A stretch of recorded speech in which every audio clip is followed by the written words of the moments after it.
Good morning, কেমন আছেন? আমার নতুন আর একটা ব্লগে আপনাদের স্বাগত জানাই। আজকে রবিবার আর এখন বাজে ওই 9:30 মতো।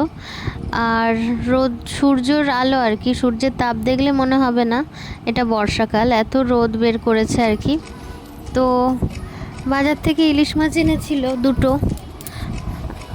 তো অন্য মাছ তো কেটে আনে, ইলিশ মাছটা কেটে আনে না। তো এখানে ইলিশ মাছ কেটে ধুয়ে ফ্রিজে ঢুকিয়ে দেওয়া হবে, আজকে রান্না হবে না। আর পোনা মাছ এনেছিল, চিংড়ি মাছ এনেছিল, তেমন কোনো মাছ ছিল না বাজারে, তো এইগুলোই এনেছিল। তো এখানে লাউ শাক আমি কেটে রেখেছিলাম, আর ওখানে মাটন হবে, ওই জন্য মাটনের জন্য বড় বড় করে আলু কেটে রেখে দিয়েছি। আলু, পেঁয়াজ, রসুন এগুলো ছাড়িয়ে রেখেছিলাম। আর এখানে পাতাটা আগে সিদ্ধ করতে দিয়ে দিয়েছি। এটা আমাদের বাড়িতে সবাই খুব ভালোবাসে। আর পরে আধা সিদ্ধ হয়ে গেলে চিংড়ি মাছগুলো দিয়ে দেবো, কারণ চিংড়ি মাছ বেশি সিদ্ধ হয়ে গেলে খুব শক্ত হয়ে যায়। আর প্রেসারে এদিকে মাটনটা করছি, কারণ আমি এখানে প্রেসারেই দিই। প্রচণ্ড শক্ত এখানে মাটনটা, খুব টাইম লাগে আর কি। আমাদের ওখানে যেমন প্রেসারে দিতেই হয় না, হাঁড়িতে চাপা দিয়ে করলেই হয়ে যায়। এখানে প্রেসারে না দিলে অনেক টাইম লাগে, 4 ঘন্টা তো লাগবেই। আমি অনেকবার করে দেখেছি, তো এখন ওই জন্য রিস্ক নিই না, তো প্রেসারেই দিয়ে দিই। এখানে এই যে মাটনটা হচ্ছে, অনেকে আগে কষিয়ে প্রেসারে দেয়, আমি আগে প্রেসারে সিদ্ধ করে নিয়ে তারপর কষাই, কারণ কষিয়ে রান্না করলে একটা ভালো খেতে হয়। আর এই যেখানে মাটনটা জল দিয়ে দিয়েছি। আর তেমন কিছু রান্না আজকে করব না, ভালো লাগছে না, কারণ কালকে ঢালাই হয়েছিল, বাড়িতে অনেক লোকজন খেয়েছিল, প্রায় 40 জনের মতো রান্না করেছি। তো আজকে আর তেমন বিশেষ কিছু রান্না করতে ভালো লাগছে না। মামামের দাদুর ঠাকমা তো মাংস খায় না, ওই জন্য ডাল হয়েছে, মাছ ভাজা আর লাউ পাতা ভাতে দিয়ে বললো ভাত খেয়ে নেবে, অন্য কিছু আর খাবে না। এটাই রান্না হয়েছে। আর মাটন হয়েছে, এই যে লাউ পাতা চিংড়ি মাছ ভাতে, এই যে মাটন। আর বাটা মাছ ভাজা হয়েছিল, একটা করে পুকুরের বাটা মাছ। আর একটুখানি পেঁয়াজ বেঁচেছিল। তো আজকে বিকেলবেলা এসছিলাম, আমাদের ওই নদীর পাড়েই এসছিলাম, এখানে একটা রেস্টুরেন্ট আছে, ওখানে গিয়েছিলাম। এই যে জায়গাটা ভীষণ ফাঁকা ফাঁকা নির্জন টাইপের, কেমন গা ছমছমে একটু ভিতরটা।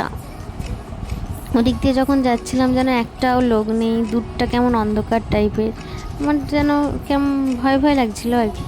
গা ছমছমে ওয়েদার, তো ভালোই লাগছিল। এখানে বসে আছি, কিছু লোক আছে এখানে, হাওয়াও হচ্ছে, সামনে নদী ছিল।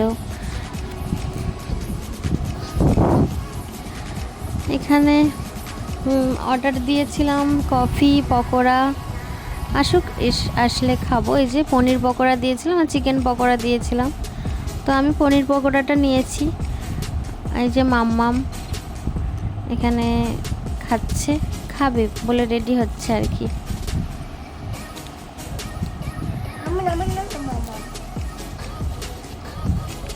সবাই মিলে আমরা খাওয়া দাওয়া করছি, খাওয়া দাওয়া করে তারপর নিচে যাব। তো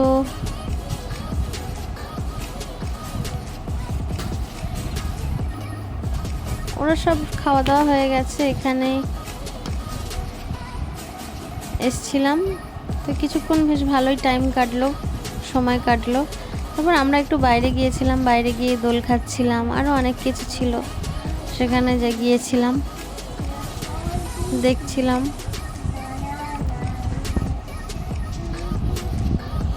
এই যে বুড়ি বয়সে কচি খুকি হওয়ার শখ আর কি, এখানে দোলনা চড়ছি অনেক দিন পর। আগে যখন ছোট ছিলাম তখন আমাদের ওখানে একটা জায়গা ছিল, সেখানে এই দোলনাগুলো খাটানো থাকতো, কিন্তু এই যেখানে মাম্মাম দোলনা খাচ্ছে।